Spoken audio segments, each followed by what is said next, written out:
Berpikir adalah proses yang dinamis yang dapat dilukiskan menurut proses atau jalannya.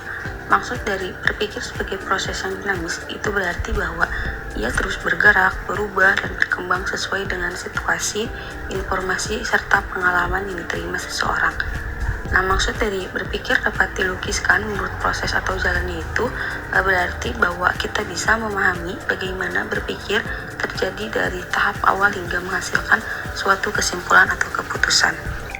Adapun pendapat menurut para ahli mengenai pengertian berpikir adalah yang pertama, psikologi asosiasi. Berpikir adalah kelangsungan tanggapan-tanggapan di mana subjek yang berpikir pasif. Yang kedua, menurut Plato, berpikir adalah berbicara dalam hati. Yang ketiga, menurut Bigot, berpikir adalah meletakkan hubungan antara bagian-bagian pengetahuan kita atau segala sesuatu yang kita miliki berupa pengertian-pengertian dan dalam batas tertentu juga tanggapan. Menurut Mason, Burton, dan Stachey 1982, maksud dari berpikir matematis adalah proses dinamis yang memperluas cakupan dan kedalaman pemahaman matematika. Berpikir matematis dapat mengendalikan emosi seseorang dalam mempelajari matematika dan menyelesaikan masalah karena berpikir matematis adalah cara berpikir terbaik untuk menyelesaikan sengketa masalah yang ada dalam kehidupan ini. Dengan berpikir matematis, seseorang akan membangun kepercayaan tanpa kecemasan untuk menyelesaikan masalah dengan munculnya pertanyaan-pertanyaan tentang masalah yang sedang dikaji. Nah, berpikir matematis itu bukan sekedar memahami angka atau rumus saja, tetapi juga mengembangkan pola pikir kritis, analitis, dan sistematis yang dapat diterapkan dalam kehidupan sehari-hari. Nah, proses berpikir ini membantu seseorang mengendalikan emosi, mengurangi kecemasan dalam menghadapi tantangan, dan membangun kepercayaan diri dalam menyelesaikan berbagai masalah, baik dalam matematika maupun kehidupan nyata. Jenis berpikir matematis. Yang pertama, ada berpikir deduktif. Merupakan proses berpikir yang dimulai dari hal-hal yang bersifat umum menuju pada hal-hal yang bersifat khusus. Dalam logika, berpikir deduktif disebut dengan silogisme. Yang kedua, ada berpikir induktif, yaitu merupakan kebalikan dari berpikir deduktif, di mana proses pengambilan keputusan dimulai dari hal-hal yang bersifat khusus menuju umum.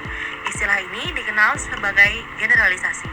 Yang ketiga, berpikir analogis, yaitu berpikir untuk mencari hubungan antara peristiwa atas kemiripannya. Yang keempat, berpikir integratif. Terdapat dua komponen, yaitu internal dan eksternal.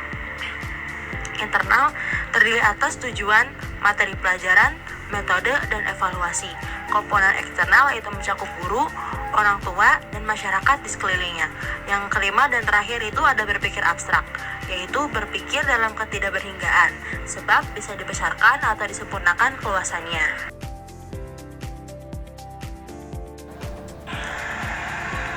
Penalaran induktif adalah jenis metode penalaran yang menganalisis bukti atau pengamatan tertentu untuk membantu kesimpulan umum. Dalam penalaran induktif, pendekatan bottom-up digunakan, di mana contoh-contoh spesifik dipertimbangkan untuk mencapai kesimpulan yang lebih luas, seringkali untuk memprediksi hasil di masa mendatang atau menyimpulkan aturan atau prinsip umum. Proses berpikir induktif meliputi pengenalan pola, dugaan, dan pembentukan generalisasi. Ketepatan sebuah dugaan atau pembentukan generalisasi dalam pola penalaran ini sangatlah bergantung dari data dan pola yang tersedia. Semakin banyak data yang diberikan atau semakin spesifik pola yang diberikan, maka akan menghasilkan sebuah dugaan atau generalisasi yang semakin mendekati kebenaran.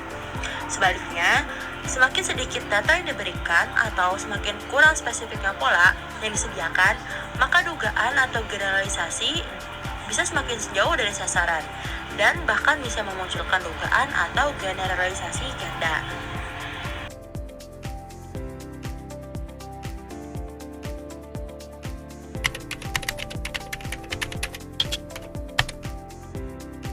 Adapun studi kasus yang kelompok kami ambil dalam berpikir induktif yaitu seorang petani menanam pohon anggur di sepanjang kebun dengan pola tertentu. Ia menanam 1 pohon di hari pertama, 3 pohon di hari kedua, 5 pohon di hari ketiga, 7 pohon di hari keempat, dan seterusnya. Jika pola ini berlanjut, berapa banyak pohon yang akan ditanam pada hari ke-N. Nah, adapun langkah-langkah untuk penyelesaiannya, yang pertama, kita akan mengamati polanya terlebih dahulu, yang mana bilangan pertamanya itu 1, bilangan keduanya itu 3, bilangan ketiganya 5, bilangan keempatnya 7, dan seterusnya. Setelah itu, kita akan mencari keteraturannya, yang mana setelah diamati, kita akan mengetahui bahwa selisih antara dua bilangan berurutan yaitu 2.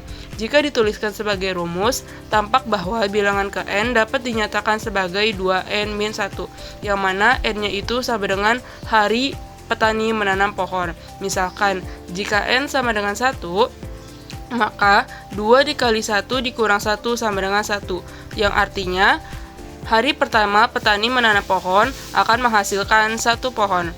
Jika N sama dengan 2, maka 2 dikali 2 dikurang 1 sama dengan 3, yang artinya hari kedua petani menanam pohon akan menghasilkan 3 pohon. Jika N sama dengan 3, maka 2 dikali 3 dikurang 1 sama dengan 5, yang artinya hari ketiga petani menanam pohon akan menghasilkan 5 pohon, dan begitu seterusnya. Kesimpulan berdasarkan kasus tersebut, berdasarkan pola yang kita amati, petani menyimpulkan bahwa bilangan ganjil Kn dapat dinyatakan dengan rumus 2N-1, dengan N-nya adalah hari petani tersebut menanam pohon anggur. Adapun ilustrasi dari pohon anggur dapat dilihat sebagai berikut.